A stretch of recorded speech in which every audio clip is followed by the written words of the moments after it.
Hey Pioneers, this is Ricky from the Red Dirt Pioneers. Today I'm going to be conducting a check on our beehives, and I'm going to be looking for the ABCs. That is, making sure that the bees are active, make sure that they are laying brood, and also to make sure that the beehives are clean. What I mean by clean is that the hive is free of pest invaders such as moths, ants, hive beetles, and then pretty soon I'm going to be doing a check on varroa mites.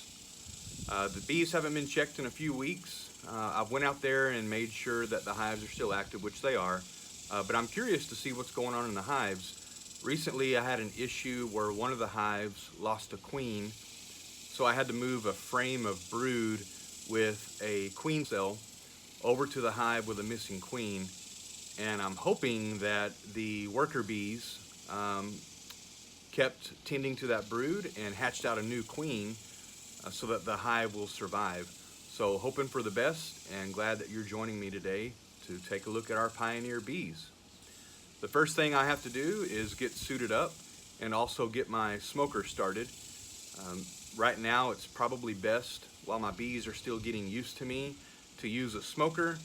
What a smoker does, some people think that it actually calms the bees down. But really what it does is it sends the bees into a mode where they want to secure the hive, because the smoke makes them think that there is a fire. So they go into the brood and they stay on the frames to protect the brood and the queen. But in a sense to us, it makes it seem that the beams are more calm because they're not flying at us and not wanting to attack, since they're protecting the colony from the smoke.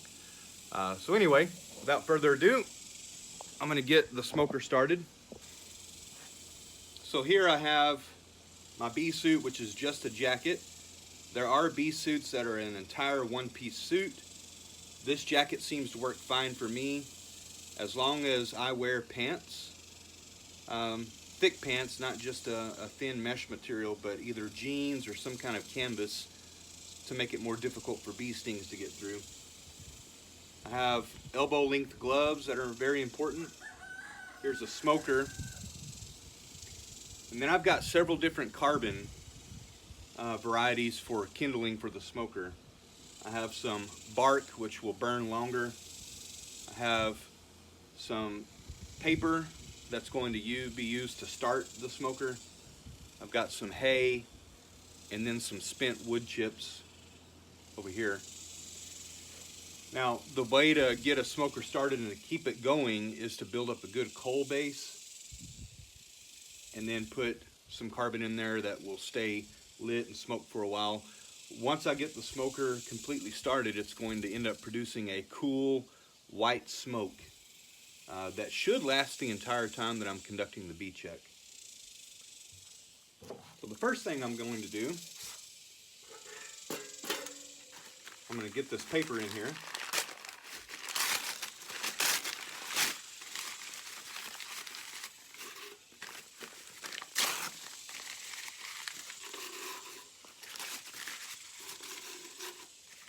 All right, get that started.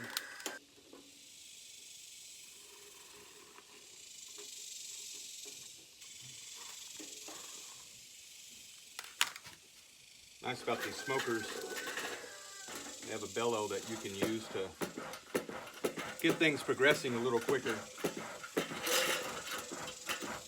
Now that that paper's going good, I'm going to go ahead and put this hay in there. Every time you put carbon in, you have to pump until you see flames again. All right, I've got flames.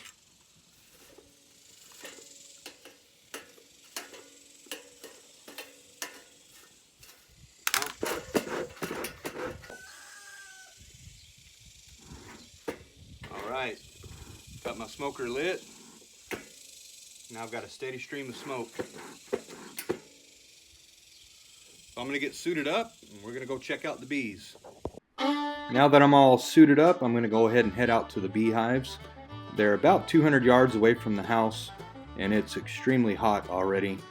This suit doesn't help very much because it doesn't have any ventilation. Its main purpose is to keep the bees out, which I'm good with. A little bit of sweat is a lot better than a lot of bee stings. So here we are. We have 2 beehives out here. These are Langstroth hives.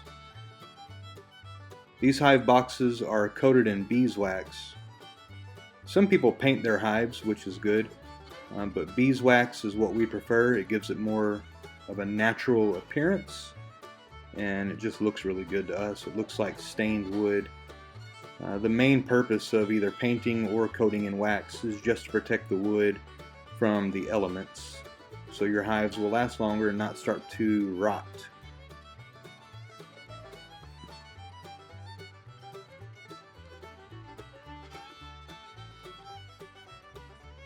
I have these beehives facing the west because I approach from the east. It's important not to approach in the direction of their flight path. The bees are hard at work, and the last thing you want to do is obstruct their path and make them a little grumpy and have them focus on you instead of their work. Go ahead and give the top a little pry here with my hive tool and pump a little bit of smoke in there just to get the bees to retreat down into the hive a little bit. Alright, that should do it. Go ahead and take the top off.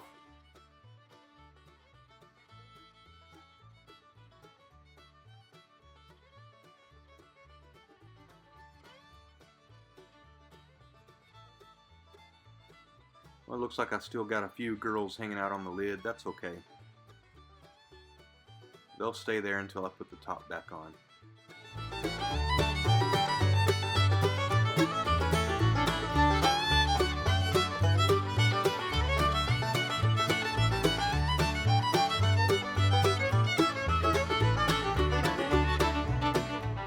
These 2 boxes are deep hive boxes. The bottom box holds 10, and in the top I've got about 10 frames as well. They're separated by a board in the middle with a small side entrance. That board allows me to put a queen excluder in there as well to prevent the queen from going into the top box. That's beneficial if I'm trying to brood another queen.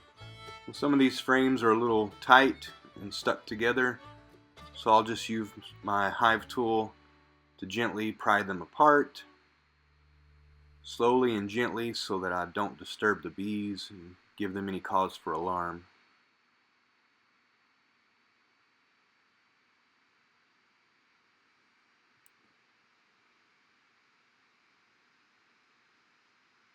Alright, I think I've got this frame worked free pretty well, so I'm going to go ahead and pull it out and do an inspection. It's pretty heavy, and that's because it's loaded with bees and honey. Yep. So that comb with white caps, that's capped off honey. And both sides of this frame have honey, and I don't see any brood.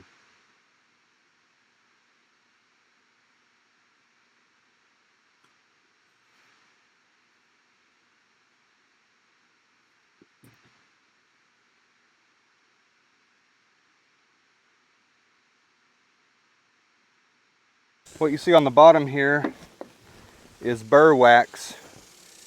It's useless to me as a beekeeper, and the bees only use it to, it's like construction glue. They use it to keep the hive together and frames together. But for me it causes a problem, because when I go to open up the hive boxes or separate the frames, it makes it more difficult because it sticks together. So I just scrape that off, and I'm going to put this frame back in there and let these ladies get back to work.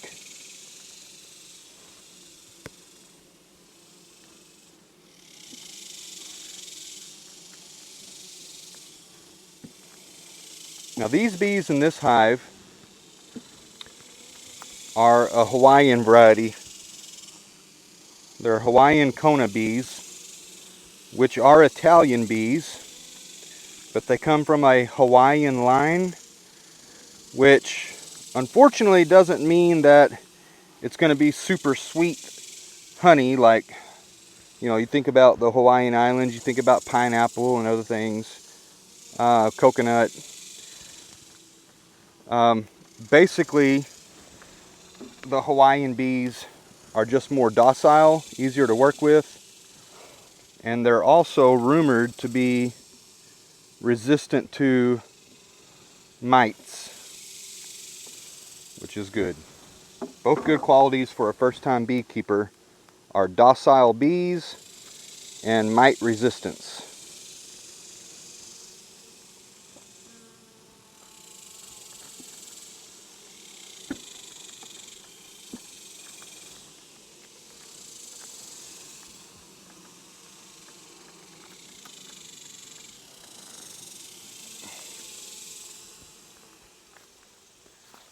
So that second frame I pulled out also had honey on both sides.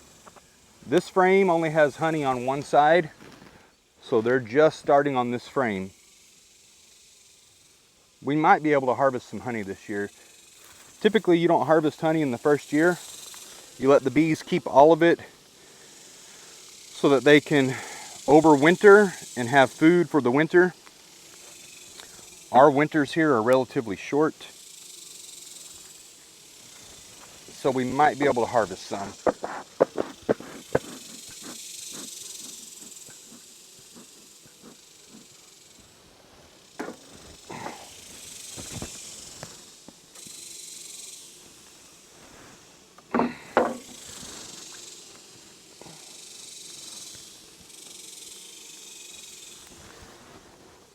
It's also a good idea to always put the frames back the way that you found them, because the bees have a perfect pattern that they follow, and you don't want to disturb that.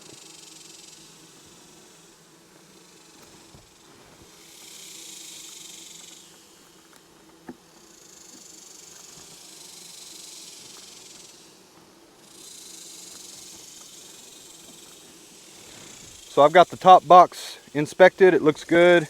It's all honey frames. So now what I'm going to do, and there should be no reason that the queen should be on a frame of honey. So now I'm going to take the top box off, and we're going to inspect the bottom box, which should be all brood.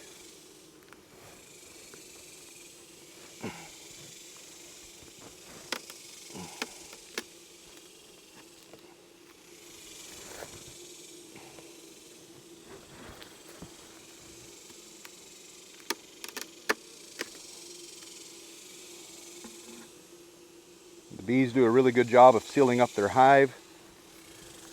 So I got to use my hive tool and break loose the wax comb, or the burr comb, that is.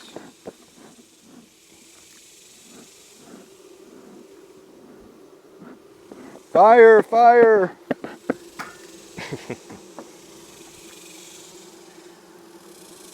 All right. Oh, this box is very heavy.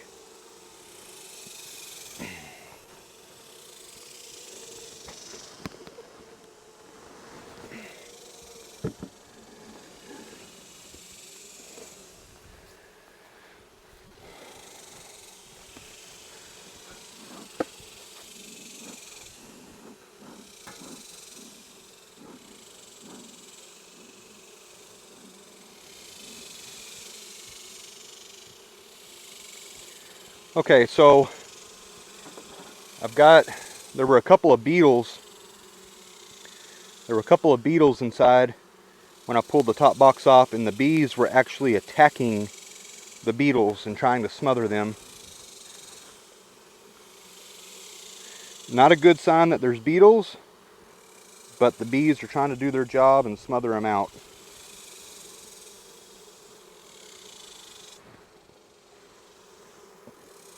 Now I'm delicately removing this burr comb.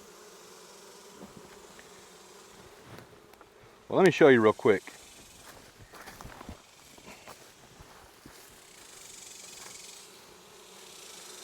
So there's one of the beetles in question, two of them, that the bees were trying to smother. These guys have no place in a hive. So I'm going to help the girls out.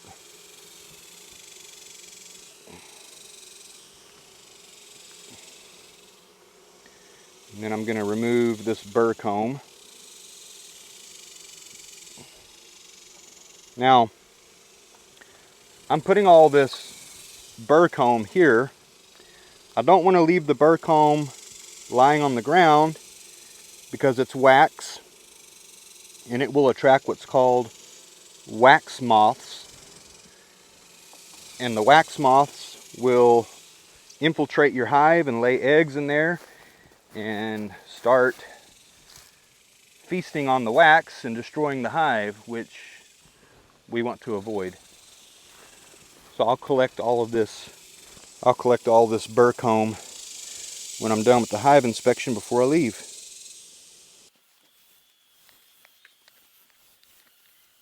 Alright, that's pretty good. I'm not going to spend a lot of time on this hive because this is my healthy hive. This hive had a healthy queen the last time I inspected it, and I have no reason to believe that she's gone now because it appears the hive is still expanding and they're creating honey. It's a good sign. Alright, put a little more smoke in here. We don't want to make them mad. We just want to get them to retreat down into the frames so that they're not interested in me and getting angry at me.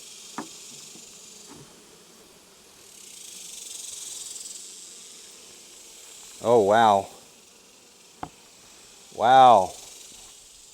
Alright, check this out. I just broke open some honey. Look at that beautiful honey. And they're drinking it up.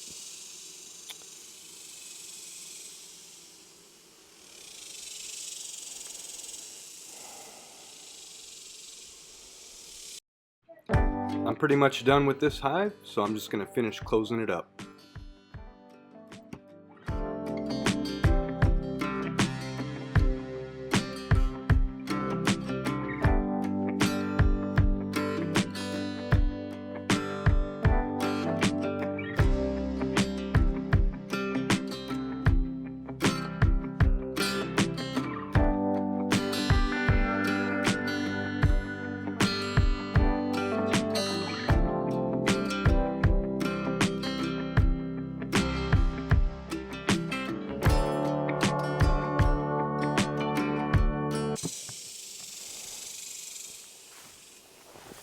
So let's open up this next hive, see what we got going on with it.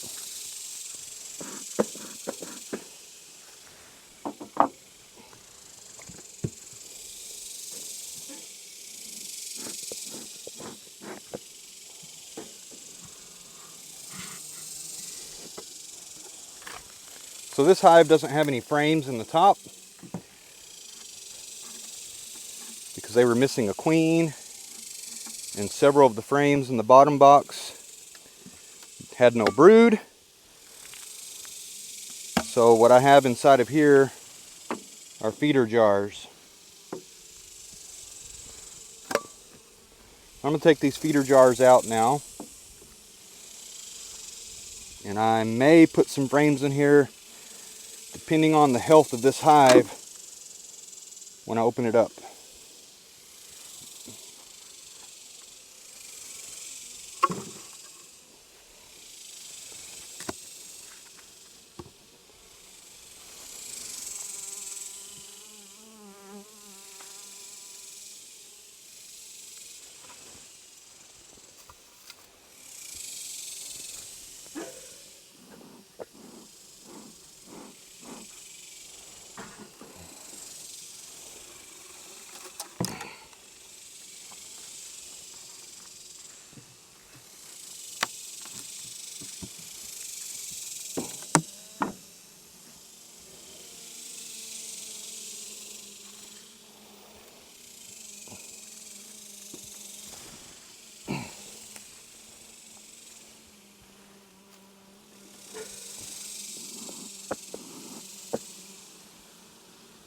Gave them a little bit of smoke.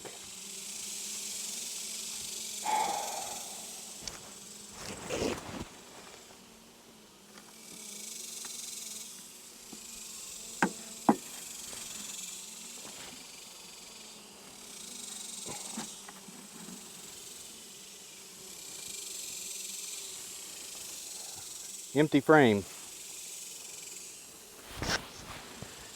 Not good.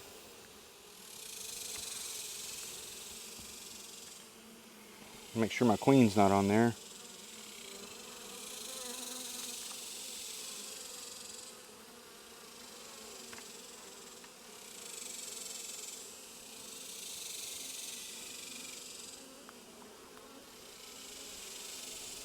I don't see her. She shouldn't be on there because it's an empty frame.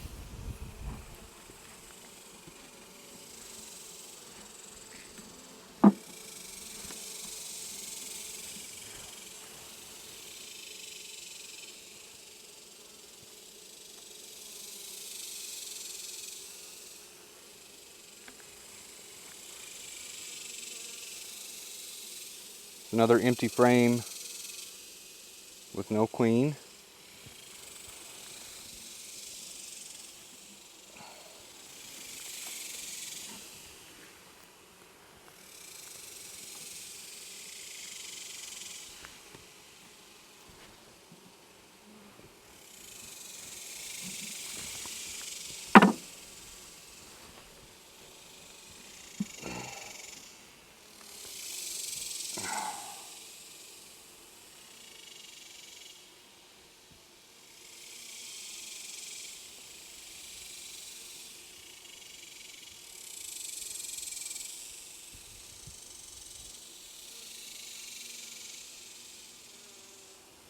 Okay, this frame is full of brood. This is very good.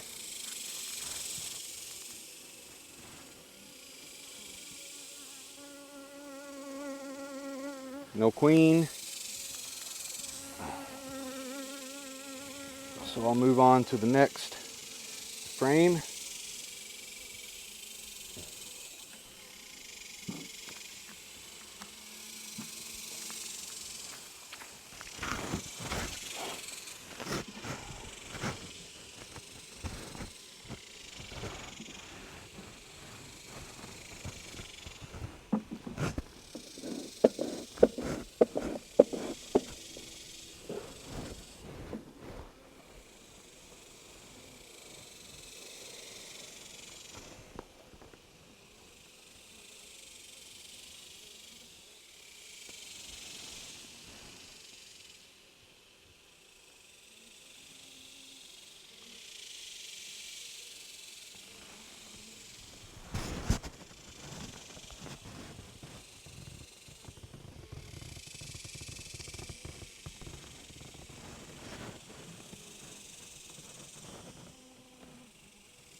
Okay, I don't see the queen on this frame, so it's safe to show you. This is the difference between brood and honey. You see the brood is the dark colored comb in the middle of the hive with the brownish caps, and then the honey is up here in the corner with the light whitish yellow colored caps. This is a good pattern. It's good to have the brood in the middle and honey up in the corners for food. This side they have brood and honey as well. They've got a little bit more honey on this one, but they're actively capping brood down here.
Where you at, Queenie?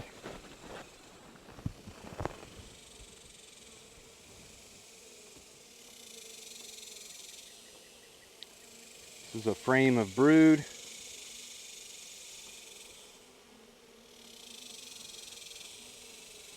Right now it looks to be all brood.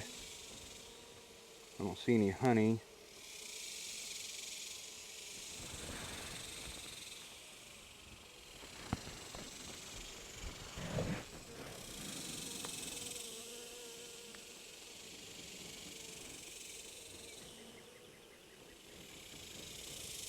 There's my queen. All right. We have got a queen on this frame.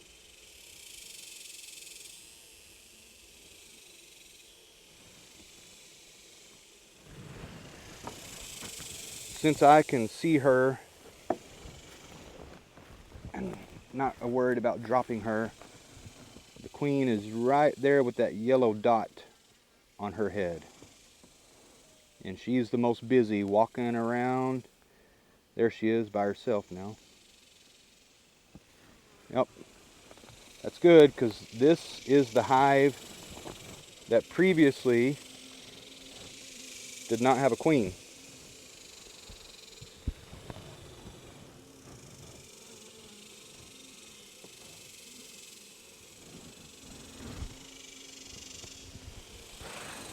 Now, the only thing I'm a little concerned about, not worried, but concerned until I investigate and find out for sure, is did I somehow get the queen from the other hive into this hive?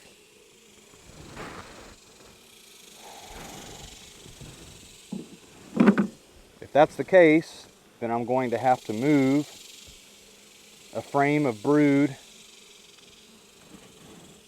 back to the other hive so that they can make a new queen.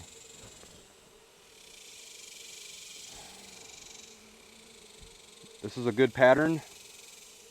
Got brood in the middle, honey on top.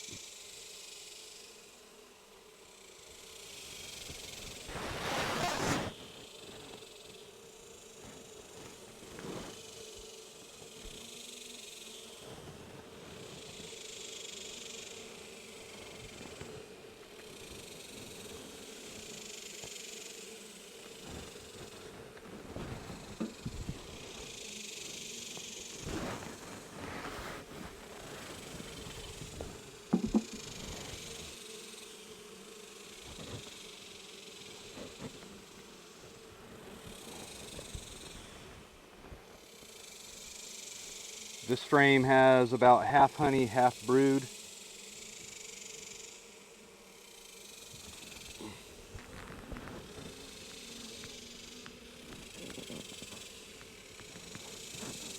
Got a good mixture of drone and nurse bees.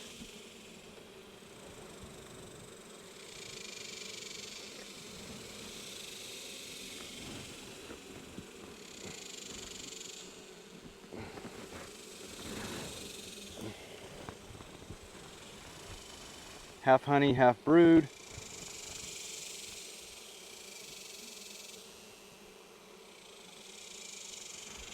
Good mixture of drone and nurse.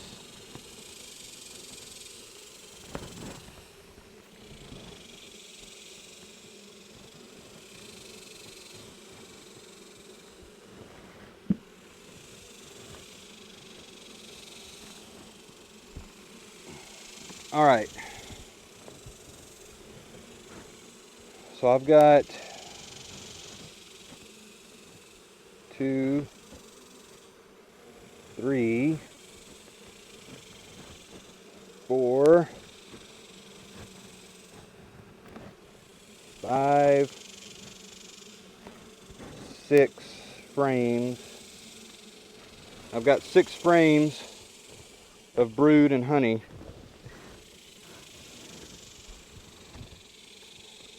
Which is good, because I think the last time I inspected this hive, there were only 4 frames.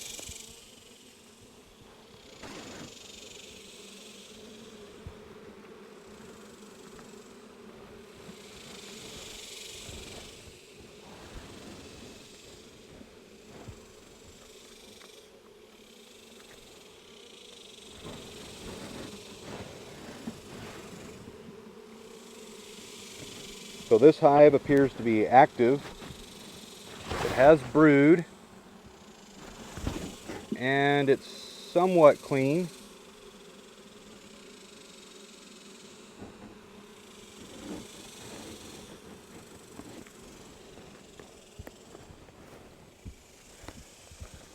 Unfortunately, somebody lost their temper and stung my glove, which is sad because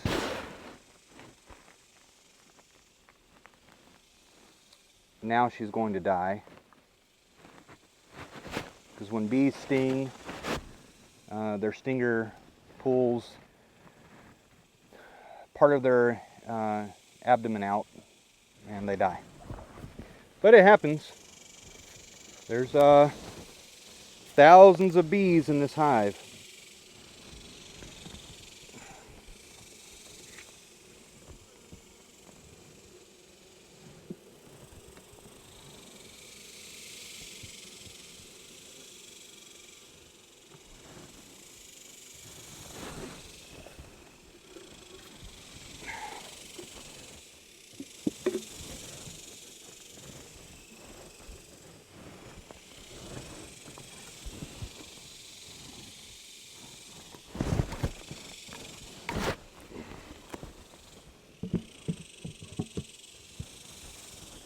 That hive's done. I may revisit this hive. I'm just not sure what to do right now because it is all honey.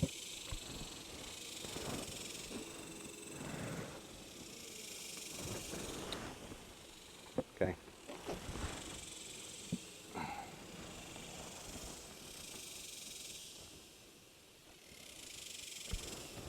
I'm just going to leave this hive alone until I do some research and find out what's going on.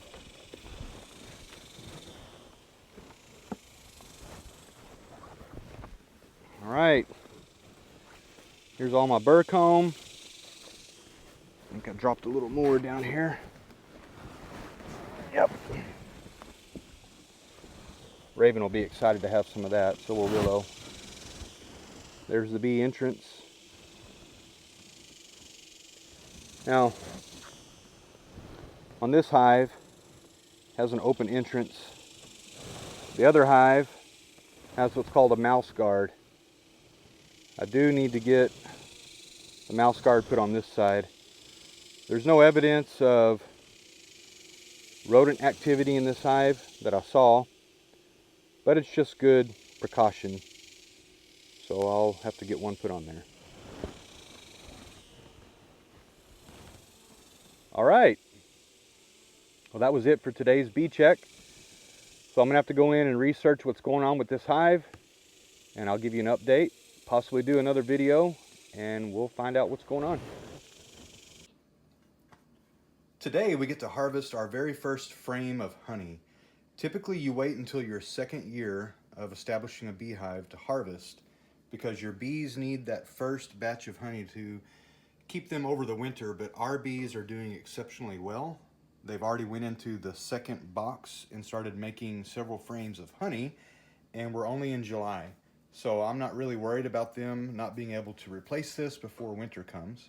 So here we go. Now, this is my first time doing this, so don't judge.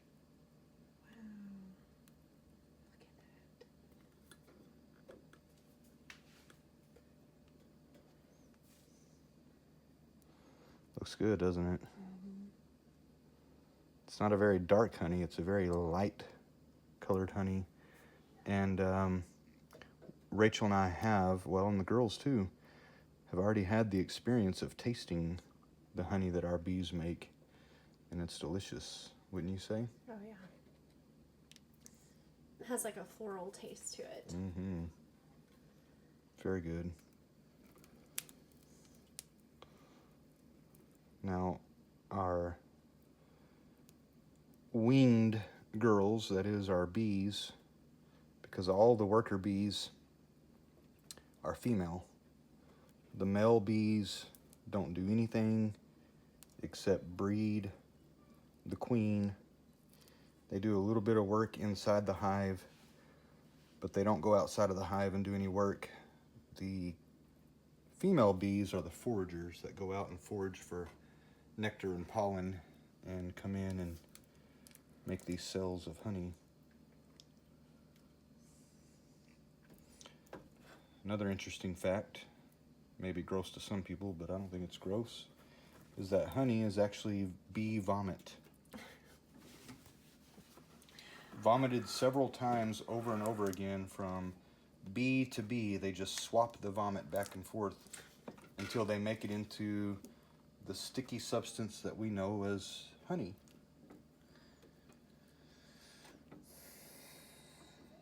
And regardless of popular opinion or belief, the bees don't make the honey for us.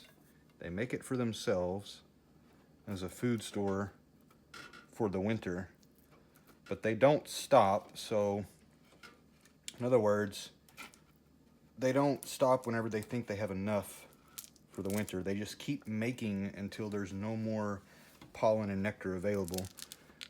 They will make an overabundance. That's why we are able to harvest it, and they can still have plenty left over for the winter. How'd it taste, Rachel? Delicious. Yeah.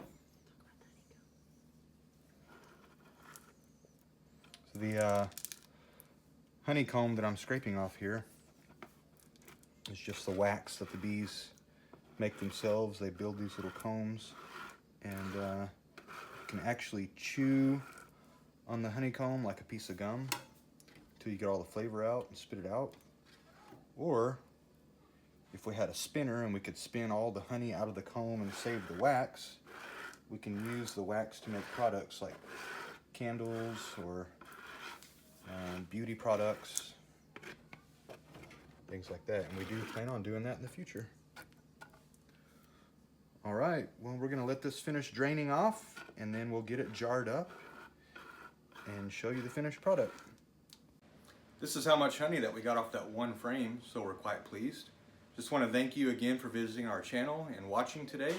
If you like what we do here, please support our channel by subscribing, liking and sharing our videos, and also hitting the bell so you get alerts when our new videos come out. Thanks again for stopping by, and God bless.